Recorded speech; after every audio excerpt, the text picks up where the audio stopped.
We have to start grooming those individuals. Because the founding fathers never meant to have a system of career politicians. They meant for people to go and legislate.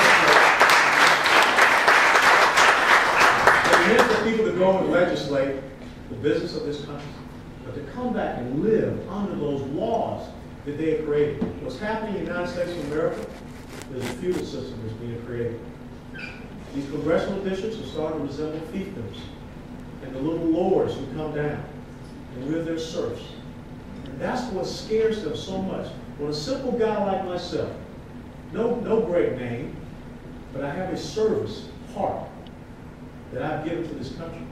When I rise up to challenge them, that's why they get so venomous. And that's why they want to come after you. But I'm not going to let them win. And I'm not going to let them win because the commitment to anything that So, challenge to you as the Palms West Club, start looking for the next level of leaders here in the village, here in Palm Beach County, here in South Florida. South Florida has a great opportunity to show a light about what leadership truly is. I don't know why, but this has become a national level campaign. And it's become so interesting that a month ago, someone mailed us a magazine cover, and it was Israel Magazine in French. Now, I can't speak a little French, but that's how all of a sudden, when you stand upon conviction, when you stand upon principle, people are drawn to that. That's what this party's got to get back to. This party cannot have people, cannot have leaders that wake up in the morning and put a finger up in the air and figure which way I'm going to vote, what am I going to decide to do.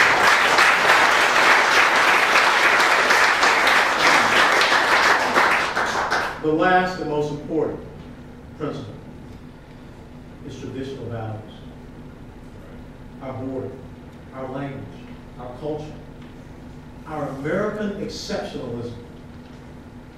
You know, I went to the University of Tennessee, and it is now college football season. And it pains me to no end, because I'm down here with all these Gators.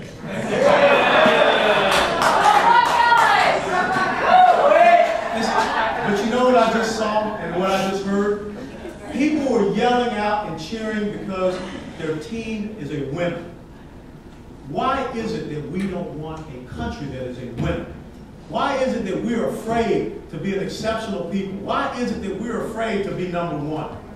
Because I don't want to be part of a country that's just like everybody else. That's not what my dad fought in World War II for. That's not what my grandparents set me up to have in this great country. That's not the legacy that's been left to each and every one of us. And I'm going to tell you, I do believe in protecting the rights of the unborn.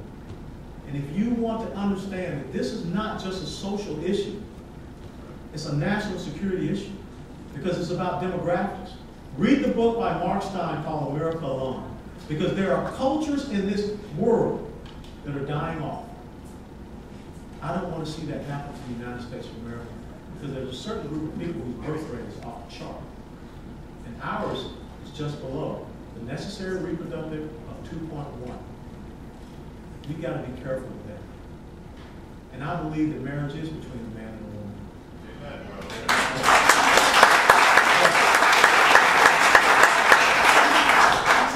I hold no angst to anyone, because if that is your choice, that's part of your liberty. But I also believe that there's something sacred about marriage, because it is about the man and the woman procreating and continuing on in society. That's what we have to understand. That's what we have to respect. So when you go back and you look at these 7 principles that I laid down, I guarantee you, most people in the United States of America unequivocally believe 7 for 7, maybe 6 for 7. That's what this party has to start talking to people about. The opposing view is very simple.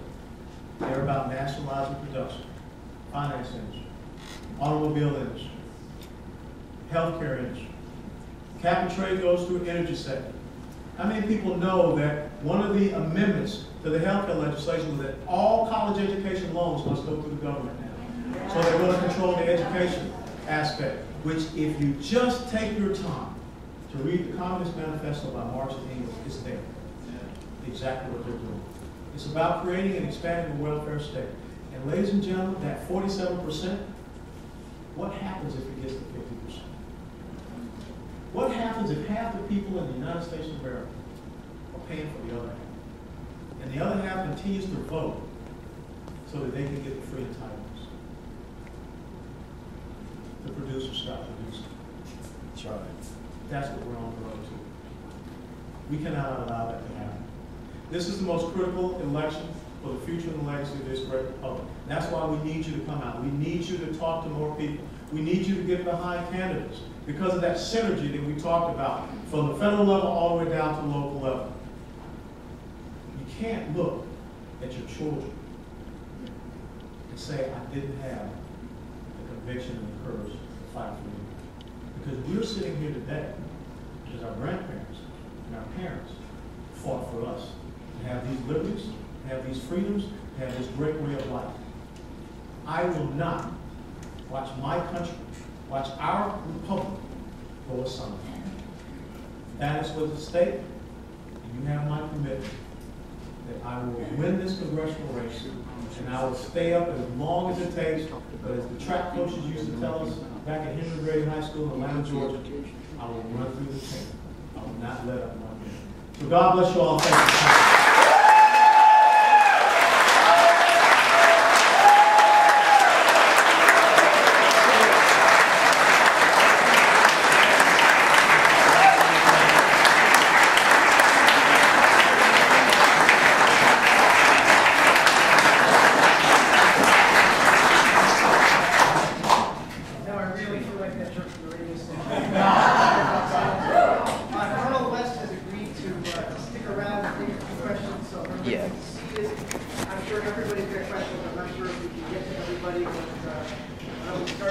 Oh, and happy Rosh Hashanah, because I know it's on Sunday. Yeah, my question is, I understand that there are over $1 billion right now that are stuck in a process of 5 years or more. What is behind all that? And if those were released, the entrepreneurial effect would be severed as far as creating jobs. Well, I mean, I wish I could tell you what's behind it, but I will tell you that it is an overarching bureaucracy. I guess I can, speak in the general terms. When you look at the EPA, when you look at the FDA, when you look at U.S. patent, I mean, all of those things have become so large that it's stagnating the ingenuity of the American people. And, we've got to get away from that because there's so many great ideas out here that we need to get going, and we need to, you got to hire Americans. And I think that we have the opportunity to do that if we can set the right fiscal conditions for small businesses and for our business and corporations to grow. So I think that one of the critical things we have to look at is how many people remember that scene from the movie Dave, when Dave brought in his friend who was the CPA, and they went over the budget, they went line by line, and the guy said, if I ran my business like this, I'd be a failure. We've got to get some people up there and say, okay, break out the ledger, and let's start looking at where are all the failed programs up there in Washington, D.C. I'll give you a great example. Department of Energy. What was the reason why we created the Department of Energy? To make us energy independent. Back in the late 70s. Not there. Education. There's an old Soviet principle that says you never reinforce failure. But yet, we have a $25 to $30 billion budget for the Department of Energy.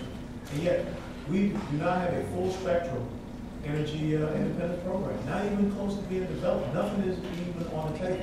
And that's also part of the national security. So we've got to start streamlining government so that we can turn the private sector grows this country. I'll put you in charge. You go right ahead. You're doing great. Okay, I'll start to the front and then I'll go to the back. Colonel West, do you believe that an illegal person in this country illegal ought to be able to have a baby in this country and have that baby become a citizen? No, I don't. And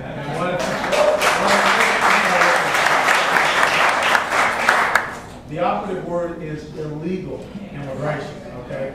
Now, one of the things a lot of people are talking about, you know, what do we need to do? Do we need to rescind the 14th Amendment or whatever?